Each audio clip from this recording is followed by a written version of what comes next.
Hi, Agent Rick here. Every power in the Alpha Quadrant has its own form of intelligence agency. Starfleet Intelligence has multiple branches. The Romulan Star Empire has the Tal Shiar and its aspects alongside military intelligence. But what of the Klingons? It's a good day to spy? Klingon Intelligence, sometimes called Imperial Intelligence, is something mentioned several times in Star Trek, especially during the Dominion War when they were working alongside the Federation against the Gamma Quadrant threat. It may seem a bit unintuitive to associate the Klingons, such a war-focused and boisterous species, with subterfuge and spy work, but they're actually not terrible at it.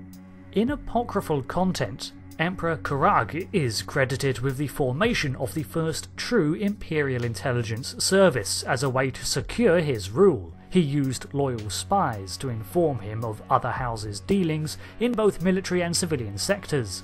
After Karag was inevitably dethroned, the new Emperor tried to dismantle his predecessor's intelligence network, but they already had compiled enough secrets to blackmail the new Emperor with the threat of civil war. Instead, the new Emperor decided to work together with the Imperial Intelligence, and thus the new organisation owed its allegiance to the Empire, not to the one on the throne.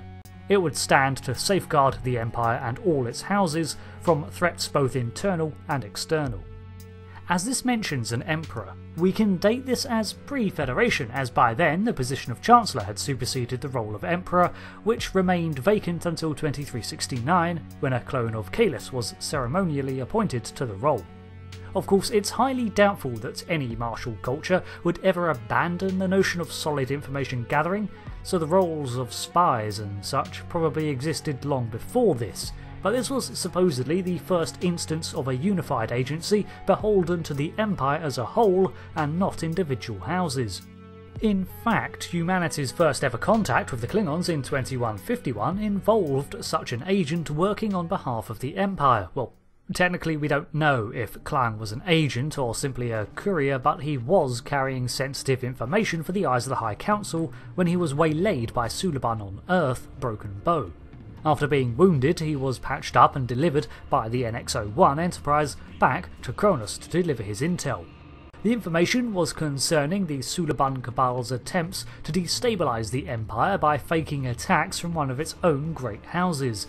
It was disguised in Klang's DNA, and the Council had been expecting him, so even if this wasn't an official mission, in my opinion it still counts. In Klingon culture, the undercover and deceitful nature often involved in such work carries with it the stigma of being considered dishonourable, which is a bit rich coming from a species who employ cloaking devices in combat, but at those times it's considered hunting or stalking their prey and not spying, but whatever.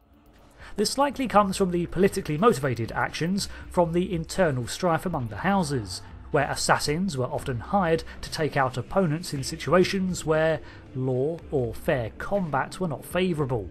Such shirking of tradition and running from a fight was often seen as cowardly, and this carried over to the Klingon Imperial Intelligence. Some sources go on to say that intelligence agents of the Empire were exempt from traditional Klingon challenges, such as fights to the death, due to the sensitive knowledge that they often held. This would add to that image of a Klingon who would not or could not fight, one denied glory.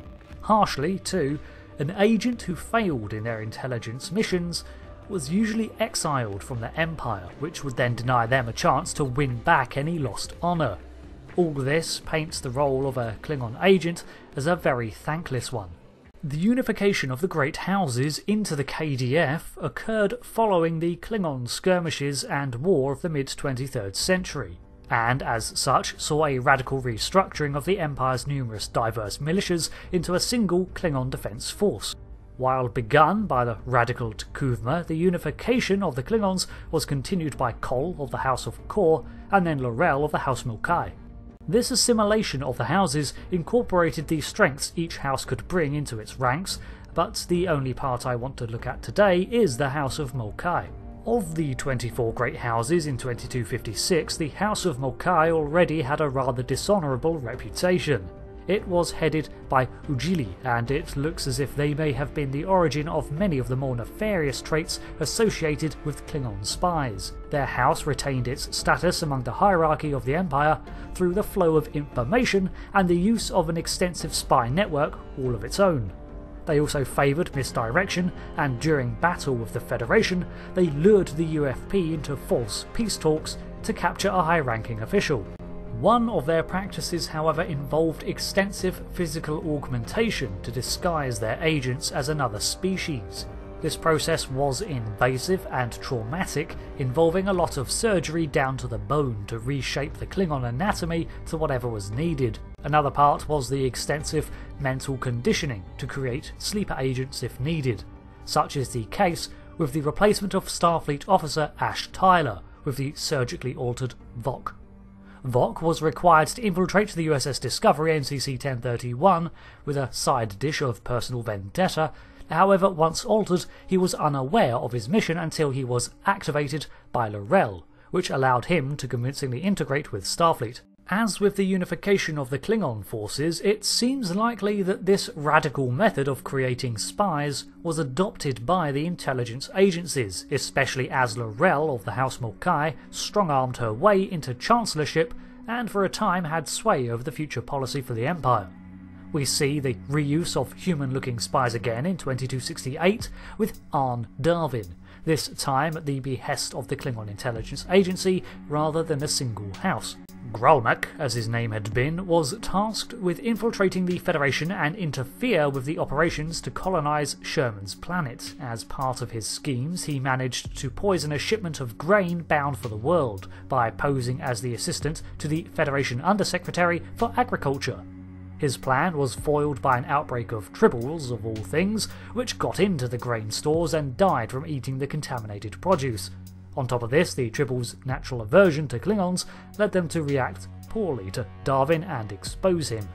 This failure was so dishonourable for him that not only was he exiled after being arrested, but he spent the remainder of his life seeking to undo this blunder. Trapped irreversibly in the human form, he was able to pass himself off as Barry Waddle and find his way to Cardassia Prime, and later as a passenger onto the USS Defiant in 2373. Using the Orb of Time, he was able to take a second stab at his mission, with the added bonus of trying to assassinate James Kirk. This too was foiled, and he was arrested by Starfleet once again. The second mission was a self-imposed one and nothing to do with the Empire. Nonetheless, it shows the sheer patience and dedication that their undercover agents possess. In 2371, Morka, Atul and Borak were agents sent to Deep Space Nine in order to follow Romulan Dominion affairs. However, these agents were hardly discreet. They were able to override security lockouts, perform a very delicate and near untraceable transporter operation by rewiring a replicator, and implant a surveillance device behind a wall panel, something Odo referred to as sophisticated and professional. So despite their apparent actions, they had extensive specialised knowledge and training. It's possible that their boisterous behaviour was in fact a front to preserve a distinctly Klingon persona in an attempt to alleviate suspicion, but I'd still say that any attention was too much for such an agent. Klingon Intelligence also made major contributions to the Joint Alpha Quadrant efforts during the war, such as the discovery of Laval, a Dominion Allied research facility. Although, admittedly, this is not a great example of cooperation, as it had a bit of a muddied result, and the Klingon Federation war started not long after. Star Trek Online has quite a unique depiction of a secretive espionage and strike group, that of House Peg, which not only spends time doing the undercover legwork and reconnaissance to uncover a target, but then proceeds to act to nullify the threat in person with a surgical hit. However, they chose to engage the target, often after isolating it, in honourable combat before extracting and returning to cloak. The necessary stealth and discretion that such a position requires are at odds with the warrior ethos of Klingon culture. So we are looking at a society that does seem to grudgingly accept the necessity of espionage and the like, and its operatives are incredibly dedicated to the Empire, enough to endure the slander from their own and even the risk of exile. I suspect that Klingon Intelligence is a rather small organisation when compared to the ratios of other neighbouring powers.